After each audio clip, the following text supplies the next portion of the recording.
Hey, woke up from a dream, and I wanted to talk about the how to put it the imbalance in the force, and how it seems like they broke reality on a switchback.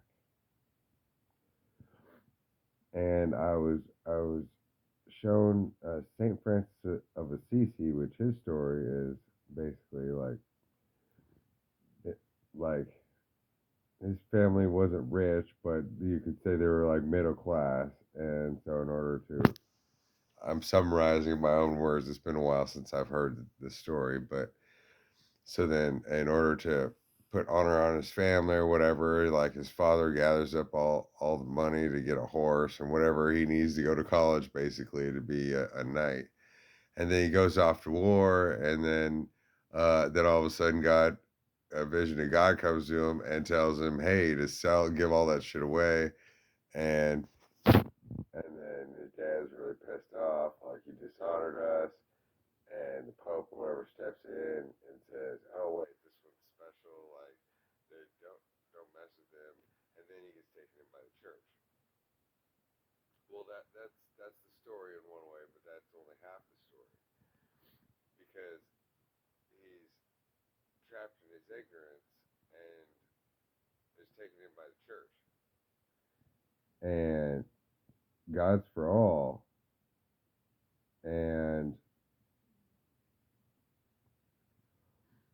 how do I put this the right way? Like, for instance, those that awaken too quickly in their life and then just see the image, and they're like, ah, so it must be the Bible.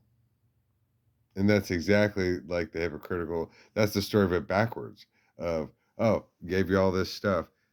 Like, what's God worth if all the religions and all the information, the whole world isn't part of this one thing, and you're just gonna be like, you know, I'm gonna give it away, and I'm gonna pick the pigeonhole way of seeing things, and that's how people fall in religion by peer pressure and the world that's around them.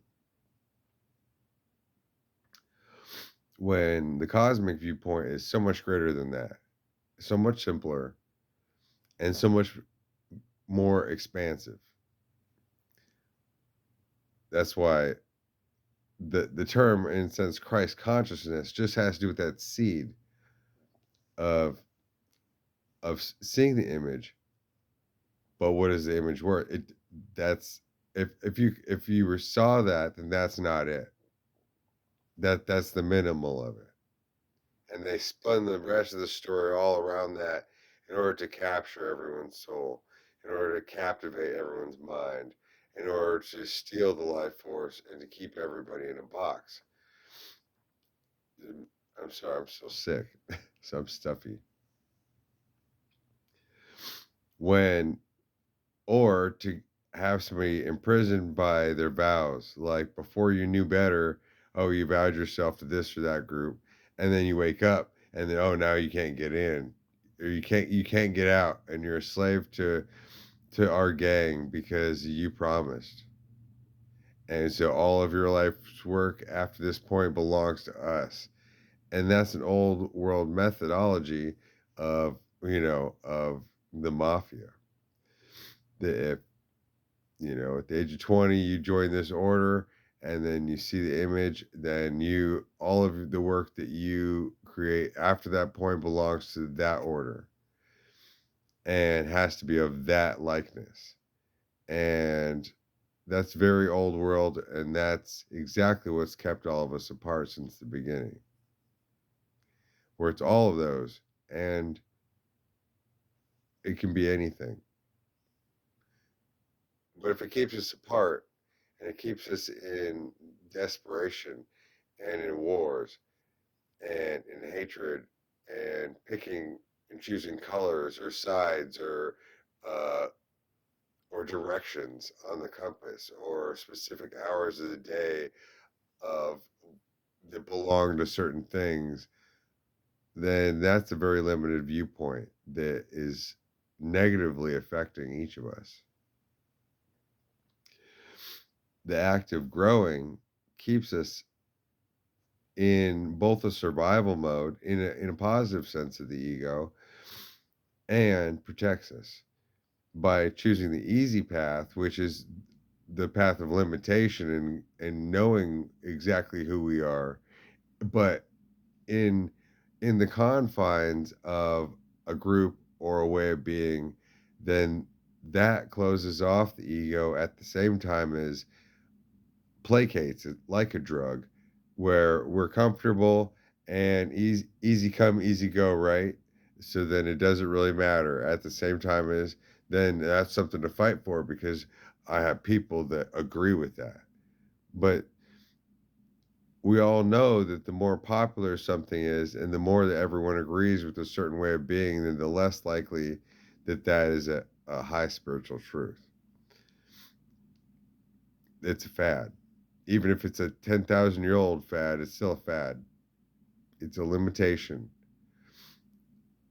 and that needs to be evolved and dynamically grown through,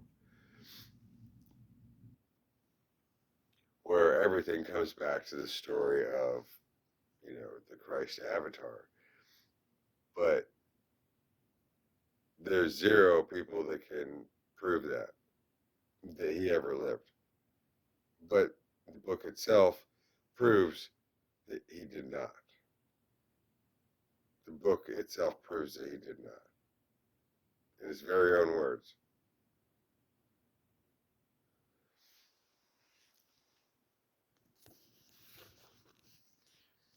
And that's the Holy Spirit. The Holy Spirit proves things, and in those that made it, and when they made it, and how they made it, tells on itself, and the fact that it doesn't evolve.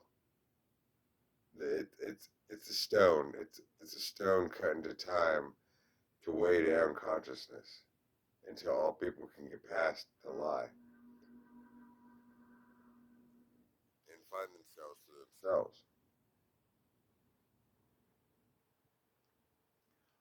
But to know oneself, especially if you're going to use one book made at a certain period in time, then one has to go through all the other books, all the other understandings, and to stand upon, oh, well, it must be this one, and I'm afraid to look outside that box, is to be imprisoned by a spirit. What spirit? I don't know. Especially since everyone goes along with it. But it's so limited in scope and bears the markings of all these other ways that are not allowed to be looked into and not understood. And if we piece together the whole puzzle of the tapestry, then we find that it's the greatest lie. In order to, and it was set as a trap to imprison souls, not to set them free.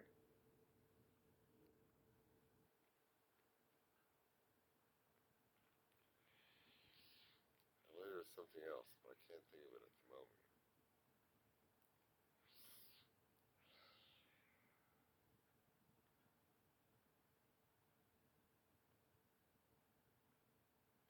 Each of us is expansive as a night sky and has a soul that is much more grand and flexible than we give ourselves credit for. I've always thought, one of the great cosmic jokes is how if somebody was born in India, then they have to dress a certain way, like they have to talk a certain way.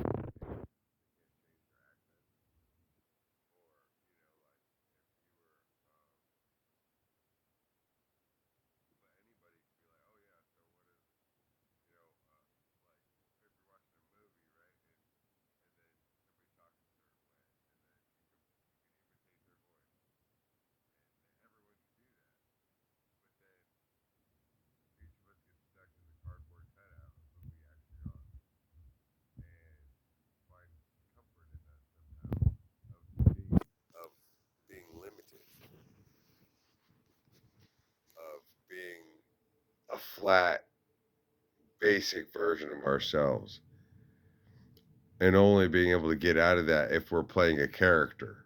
But then, aren't we always playing a character then if we're so limited in our viewpoints and we can't see outside of the box? And what box? How do we end up in a box where we can only act a certain way, only think a certain way, only read certain kinds of books, only speak a certain way, and when even the law itself, if it wasn't up for interpretation and totally un, without foundation, then why would we need an entire Senate and Congress and petitioners and representatives and all this shit, and nobody can even agree on one goddamn thing with a million different people discussing it. That's a great limitation, and it's a great proof of what's set in stone.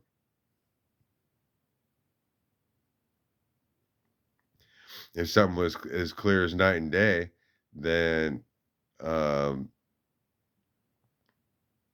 well, night and day has all these phases and encapsulates and contains everything above and below all in one. So where's the limitation at?